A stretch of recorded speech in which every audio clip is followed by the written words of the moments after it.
It is wonderful to be back in Oxford, in what I understand may soon be renamed the Coke OxfordUnion.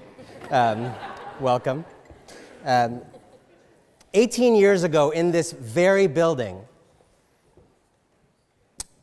while signing up, giving my membership fee to join the union, I left my wallet on the counter.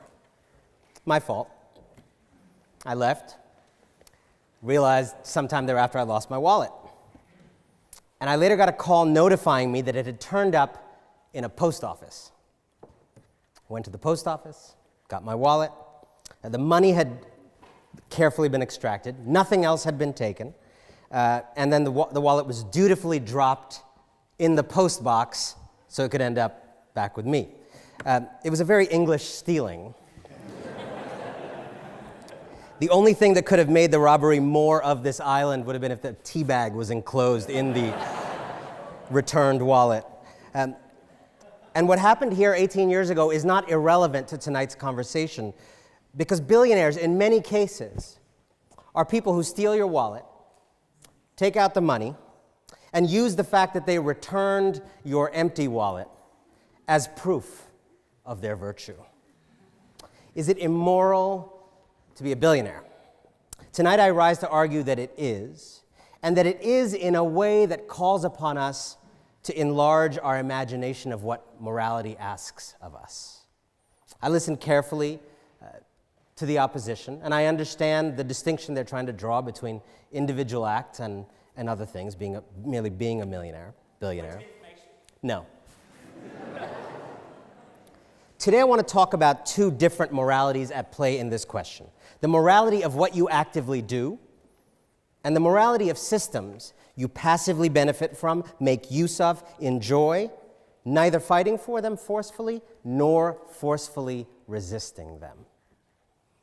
I want to take each morality in turn, the morality of doing and of allowing, in our discussion of billionaire ethics. I come to this conversation not as a theorist, but as a reporter. I don't know about the others in this conversation. I'm someone who's interviewed a tremendous number of billionaires on the record. I also speak to many more off the record who explain to me how they do their philanthropy and then show me how they set up their trusts to avoid taxes, right? So I have the receipts, as they say.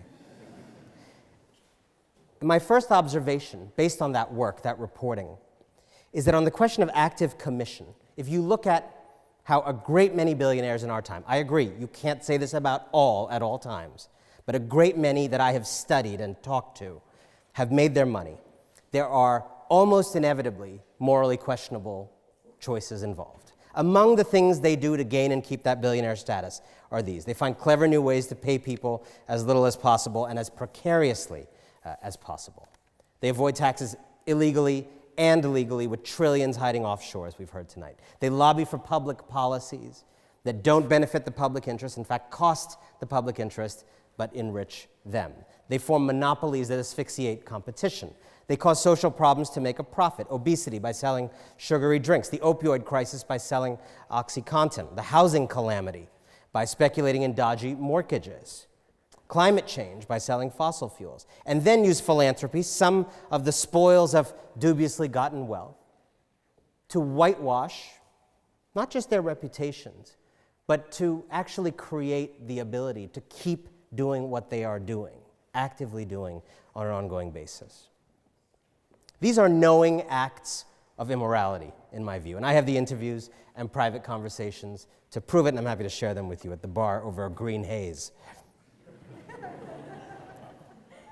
Going for a good price tonight. What I've learned in my reporting is that many billionaires actually agree with me secretly about this, which is why I find it so interesting when people who are not billionaires, as far as I know, in this moment of Trump and Brexit and people actually looking within at our societies, it's so interesting to me when people who are not billionaires carry water for billionaires in a way that billionaires tell me they are not worth carrying water for. Now imagine that we could invent a perfect billionaire, we could take J.K. Rowling maybe, who had not done any of these things. I submit that it's rare. Very few fortunes have omitted all of the things. Even if you don't do any of the others, creative, dodgy tax trusts usually get them all on that one, in my experience. But imagine such a billionaire in theory. Is it immoral to be them? Yes, but in a way that requires us to go deeper. Thankfully, we are in Oxford, and we have been drinking. It may not be immoral in that kind of case, in the narrow sense that at a specific date and time, a person did a specific thing to a specific person. If that is our definition of morality, it may fail. It is immoral in the sense that they are complicit in a system that is unjust, that gives them a near monopoly on the fruits of progress, that allows them to hoard the future itself, and they enjoy this system, knowing its flaws. They get rich off this system, aware of its cruelties, and by failing to fight to change it, and often using a little bit of giving to burnish the system's image. They are, I believe, complicit in that profoundly immoral system. Sometimes it is easier to look backwards and understand this second kind of morality, the morality of allowing.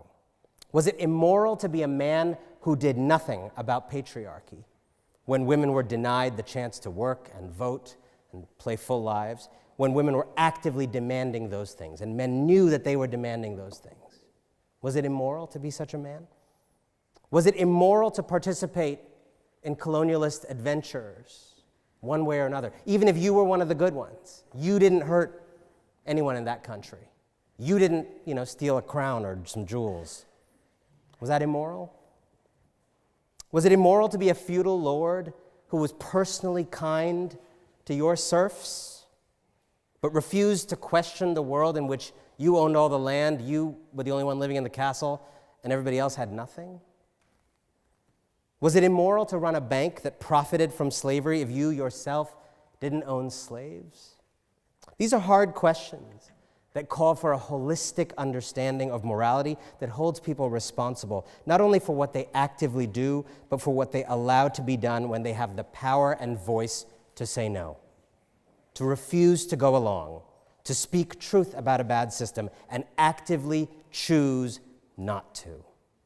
So yes, it is immoral to be a billionaire in the way that virtually every plutocrat I know goes about their pluting.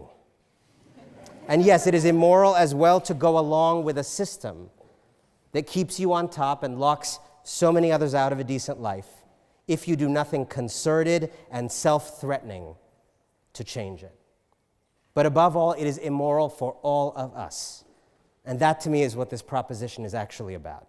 It is immoral for all of us, for the society, to make choice after choice that prioritizes the existence of billionaires over the existence of decency and dignity for all. Thank you.